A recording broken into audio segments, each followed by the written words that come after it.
Coucou, j'espère que vous allez bien. Aujourd'hui je vous retrouve pour une nouvelle vidéo, mes favoris du mois d'octobre cette fois-ci. La dernière vidéo vous a vraiment plu, celle de septembre, du coup je me suis dit pourquoi pas réitérer, puis pourquoi pas le faire pratiquement tous les mois. Quand je filme mes vidéos il est tout le temps tard, je sais pas pourquoi, j'arrive pas à faire un entre-deux, mood soirée pyjama, mais je vais vous présenter tous mes favoris du mois dernier. Je comprends pourquoi les gens ils se maquillent à la caméra, hein. Je lui... No make-up, On va commencer tout de suite par la première catégorie, la catégorie fringues. J'ai pas été faire des friperies depuis la dernière vidéo, ce qui est une bonne chose pour mon porte-monnaie et pour ma garde-robe. Mais ma prochaine vidéo est en rapport complet avec les friperies, mais d'une toute autre manière. J'ai trop hâte que vous la voyez. Premièrement, on va commencer par une marque qui est la marque de mes amis. Je vous en ai déjà parlé sur Instagram, donc si vous me suivez sur Instagram, vous l'avez déjà vu. C'est la marque Girl Crush. C'est une marque que Lucie Réaume et Cindy Cournoyer ont fondée, je pense il y a un an, moins d'un an. Elle cartonne ici à Montréal et je suis contente de pouvoir la propager un peu plus en Europe, en Belgique et en France, à ma façon et comme je peux. Elles ont sorti leur bonnet. Vous savez, je vous en ai parlé dans mes derniers favoris du mois. Je suis accro au bonnet. Mon préféré c'est celui-ci. Parce que le brun, c'est la vie en ce moment. J'adore leur bonnet parce que je vous l'ai dit, moi je préfère les bonnets qui sont genre ronds. Et ceux-ci peuvent soit être, vous voyez, comme ça, ce que moi je n'adhère pas du tout, mais je peux aussi faire en sorte de les rendre ronds comme j'aime. Bon là je vois plus rien. Et regardez-moi ça, ça me donne mon bonnet parfait. C'est mon deuxième bonnet préféré après le weekday. Il a surpassé le Carhartt. Elles ont aussi sorti des t-shirts que j'adore parce qu'il y a vraiment un beau message Girl Power derrière. Là il y a marqué est-ce que c'est trop vulgaire pour vous? Donc ça veut dire ce que ça veut dire, vous m'avez compris, j'adore. Je suis super fière d'elles parce qu'elles ont beaucoup de pratiques éthiques, que ce soit dans la confection de leurs produits, le message qu'elles veulent partager, dans la création d'emplois locaux, mais leur grosse pièce c'est genre les matching sets. Regardez-moi cette couleur. Il y a le jogging. Ce que je trouve particulièrement cool, c'est leur broderie Girl Crush. Les tailles aussi, ça va du XS au 3XL. C'est pensé de A à Z et c'est ça qui m'impressionne de fou, c'est que rien n'est fait au hasard. De la petite étiquette jusqu'à la confection du produit en lui-même, tout est super bien fait, j'ai rien à redire. Elle gère de ouf, vraiment elle gère de ouf. La deuxième chose dans la catégorie mode que je vais vous présenter, j'ai failli me crever un œil. Vous allez comprendre encore une fois dans la prochaine vidéo pourquoi est-ce que je vous présente des ciseaux, mais c'est un gros indice sur la prochaine vidéo en rapport avec le seconde main. Je vous en dis pas plus, mais sachez que ceci c'est mon favori, et mon gros favori, ok? Qu'est-ce que vous voulez? On est confinés, on peut pas tous aller en friperie, donc il faut bien qu'on s'invente nos friperies, et ça vous le verrez dans la prochaine vidéo. Dans mes favoris du mois d'octobre, je ne peux pas ne pas vous parler de ces nouvelles Golf Le Fleur. Promis, il n'y en aura pas à chaque mois. Ceux-ci, ce sont des Converse, ok? Des Converse X Golf Le Fleur. Sa particularité, c'est que c'est le modèle que Tyler the Creator a créé avec Converse, qui est la Jano. Sportwear, vraiment cool, tout terrain, je sais pas quoi dire dessus. J'avais juste envie de vous la montrer parce que je suis trop fière qu'elle fasse partie de ma nouvelle collection de Converse X Golf Le Fleur. C'est de l'amour. Dernière chose dans la catégorie mode, la dernière fois je vous avais présenté un sac de la marque Lilou. D'ailleurs je sais pas si tu vas passer par là, mais Emmanuelle, donc la créatrice de la marque Lilou, m'a dit qu'il y avait quelqu'un d'entre vous qui avait été acheté exactement le même sac, donc le modèle Julia que j'avais présenté la dernière fois, qui est celui-ci que j'adore toujours autant. Pour les 15 ans de Lilou, Emmanuelle m'a envoyé de Bruxelles jusqu'ici un petit modèle qui a été fait juste à l'occasion des 15 ans. Je le trouve incroyablement mignon, incroyablement beau et super pratique surtout parce que vous savez moi, ok la mode c'est bien mais il faut que ce soit un minimum pratique sinon ça me dépasse. Encore une fois c'est une marque belge. Emmanuelle a son atelier Lilou rue du Bailly à Bruxelles, donc je trouve ça vraiment cool parce que quand tu vas dans sa boutique en fait tu sais qu'elle les confectionne juste à l'arrière, donc il y a une grosse proximité aussi avec le créateur. Une autre catégorie très importante c'est la catégorie bouffe. Cette fois-ci il faut absolument que je vous parle d'un nouveau truc, c'est bon, c'est un rituel, c'est ancré. Gab et moi chaque semaine ou chaque 2 semaines on va choisir un café d'un torréfacteur à Montréal. Donc en fait on va chercher le café qu'on va boire pendant toute la semaine. Cette fois-ci on a opté pour celui-là. Ceci est un café qui est torréfié à Montréal, donc ça veut dire qu'il est fait entre guillemets à Montréal, et je me suis un peu renseignée parce que je trouvais ça vraiment cool. Ils sont en contact directement avec des gens du Costa Rica avec qui ils ont loué une chouette relation. La marque c'est Traffic Coffee j'arrive pas à le dire. La marque c'est Traffic Coffee Crew. Ils sont à Montréal, vous pouvez aller voir sur leur site pour trouver où est-ce que vous pouvez en trouver. Mais bref, en fait à la base, et c'est fou, on a d'abord flashé sur le packaging, on s'est dit waouh, c'est magnifique, ça représente un dessin de Montréal, du coup on était encore plus en mode ah, on le veut. Sérieusement, on est devenu vraiment accro à ce rituel là. Quand vous achetez dans un café local, vous pouvez demander qu'il blende votre café selon votre machine. Celui-ci c'est aux arômes de beurre d'arachide, caramel et chocolat.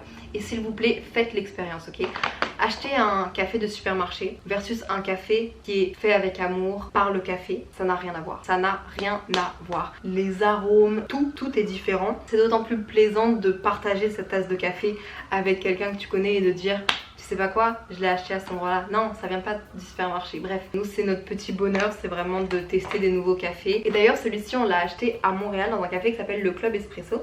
Et c'est très drôle parce que eux, plus l'application Third Wave, qui est une application qui répertorie plein de cafés, d'endroits pour boire du café, ils faisaient une action où en gros, quand t'allais acheter un latte au Club Espresso, tu recevais une plante ou une citrouille en cadeau. C'est pour ça que derrière, vous pouvez voir deux jolies plantes. Gal et moi on n'a vraiment pas la main verte, ok? On commence tout doucement à s'y mettre parce que je trouve ça magnifique et j'ai vraiment l'impression que c'est mes bébés depuis que je les ai. C'est en redescend Léa. Donc ça fait aussi partie de mes favoris. Cette action là et le fait qu'on ait deux nouvelles plantes, deux nouveaux bébés. Allez acheter votre café localement, même si c'est pas celui-là, c'est pas grave, juste vous verrez la différence. Honnêtement, vos soirées d'études vont être différentes une fois que vous aurez goûté au café local. Faites la démarche, vous allez vraiment pas être déçus. En plus, si c'est un café où vous avez l'habitude de boire votre café, vous serez d'autant plus plaisir de savoir qu'il est dans votre tasse chez vous. Vous voyez ce que je veux dire? Au niveau de la bouffe, j'ai pas grand chose ce mois-ci, mais je voulais aussi vous parler d'un truc que la maman de ma meilleure amie, qui est aussi un genre de maman pour moi, m'a appris à Bruxelles cet été et je l'ai vraiment fait ce mois-ci. C'est à partir de bananes, ok? Quand vous avez des bananes qui commencent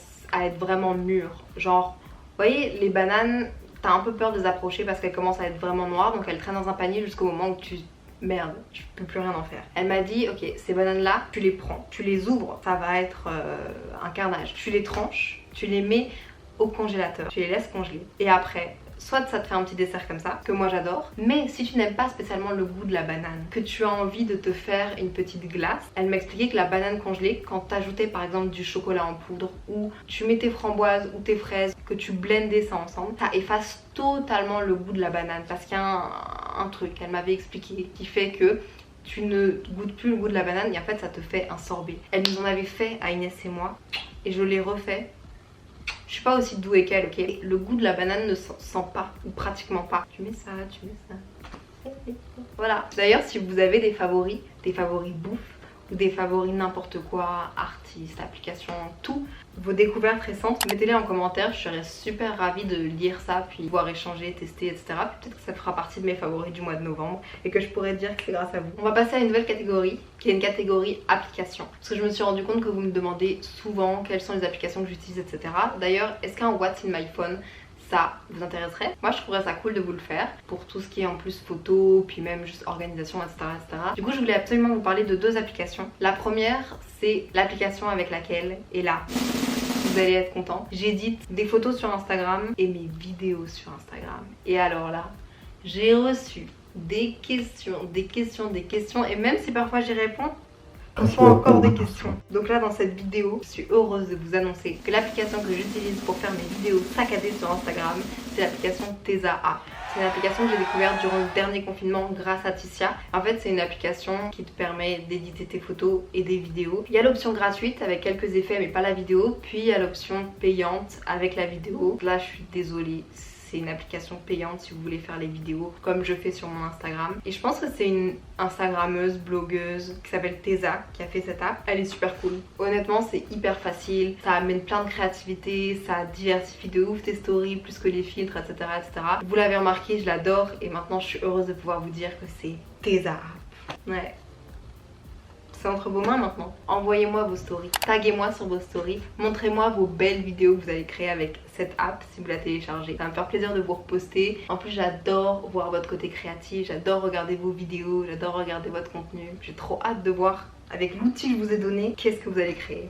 Ensuite, la deuxième application, c'est l'application qui s'appelle Mapster. Mapster, c'est une application sur laquelle tu peux répertorier tous tes endroits préférés et partager cette carte ou non avec d'autres gens. Et en fait, mes parents et moi, on a créé un compte ensemble qui s'appelle MLG Ways, donc venez nous follow si ça vous dit. En fait, ça répertorie tous nos endroits préférés dans le monde. Pour le moment, c'est vraiment d'actualité pour Toronto, Montréal, pour Bruxelles. Et puis on va la mettre à jour pour les États-Unis, pour le Japon, etc.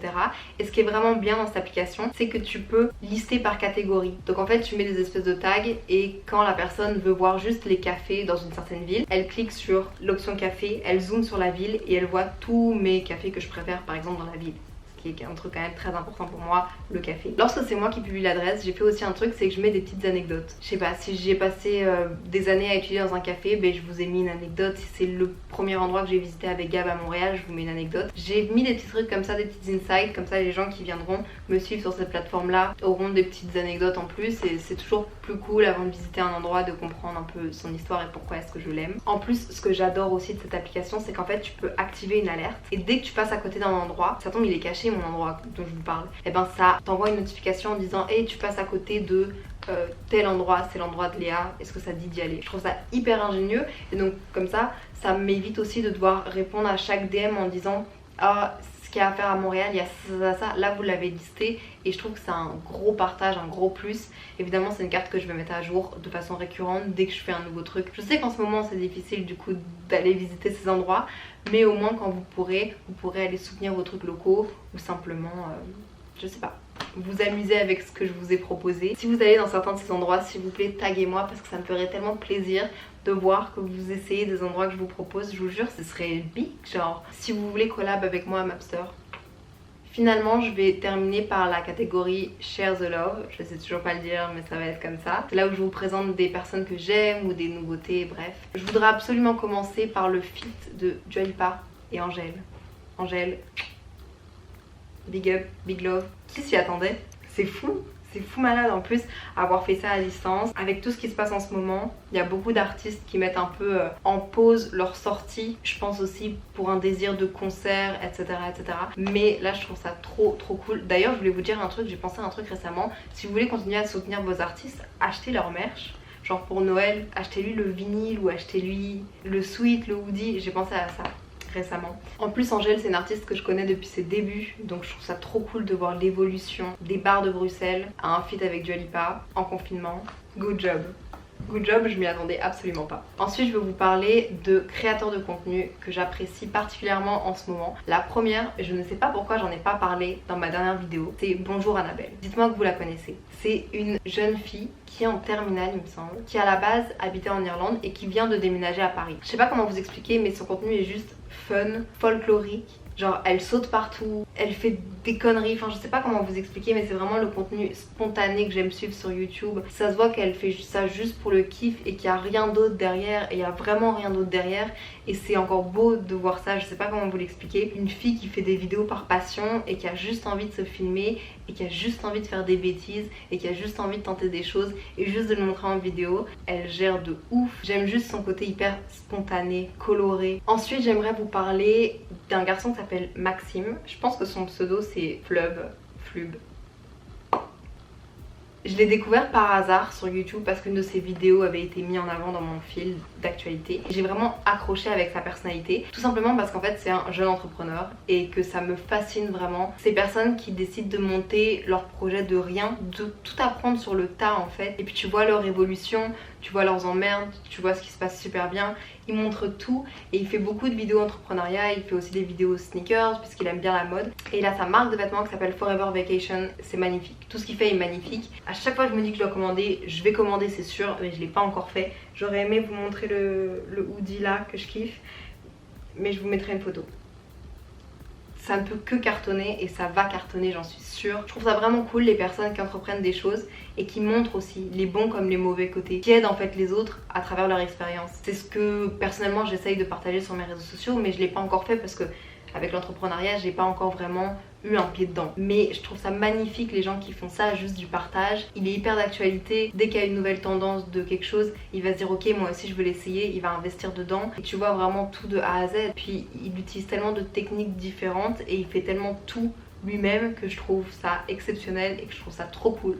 Donc je lui souhaite beaucoup de succès. Honnêtement, si vous connaissez pas, allez checker, que ce soit sa chaîne YouTube où il explique plein de trucs, où il filme extrêmement bien, où tout est extrêmement clean, ou alors même son compte Instagram et le compte Instagram de sa marque. Genre je trouve que les trois vont ensemble et il arrive à faire des choses vraiment cool et rendre le tout intéressant. La dernière personne dont je voudrais vous parler sur YouTube, c'est une personne qui a fait une grosse surprise, qui a fait un gros comeback, qui s'appelle Lison Gianni, anciennement connue Lilou X Makeup. C'est vraiment drôle parce que Lison, je la connaissais quand on était vraiment jeune, je pense 14-15 ans. Et en fait je l'ai rencontrée dans un contexte hyper drôle parce que Gloria, Antonin et Théo Gordy avaient une chaîne de collab. Et à l'époque je connaissais Gloria, on se connaissait juste sur les réseaux en fait. Et on s'est même juste rencontrés juste récemment, donc en fait longue histoire. Mais elle m'avait dit oh passe au meet-up, ce serait chouette qu'on se rencontre à ce moment là. J'avais été, ça avait été un meet-up qui avait eu genre un bordel incroyable parce que tous les youtubeurs en vogue à ce moment là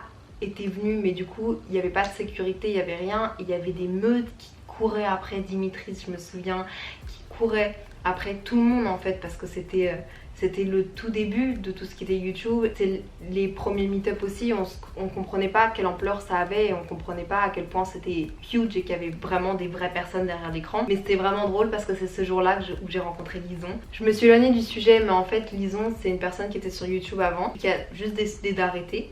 Et là je pense au mois d'octobre, elle a fait hey, je reviens. Et ça se voit qu'elle est tout autant passionnée, qu'elle a envie de partager de nouvelles choses. Et je trouve ça trop cool. D'après ce que j'ai compris, elle est vraiment arrivée à un stade où dans sa vie, elle a même travaillé dans tout ce qui était derrière les réseaux, donc tout ce que vous voyez pas dans ce monde d'influence. Et je trouve ça cool qu'elle fasse un comeback, qu'elle fasse hey. Et je lui souhaite d'ailleurs de faire des grandes choses et de saisir toutes les opportunités qu'elle pourra parce qu'elle le mérite vraiment. J'ai trop hâte de voir où est-ce qu'elle va aller. Sur ce, j'espère que la vidéo vous aura plu, j'espère que j'ai pas trop sué, j'ai pas trop brillé, mais ça m'étonnerait que non. Si ce format de vidéo vous plaît toujours autant, n'hésitez pas à me le dire, n'hésitez pas à me bombarder de commentaires, j'y répondrai avec grand plaisir, à me suivre sur Instagram et surtout prenez soin de vous, je vous aime très fort. Bye. Bye.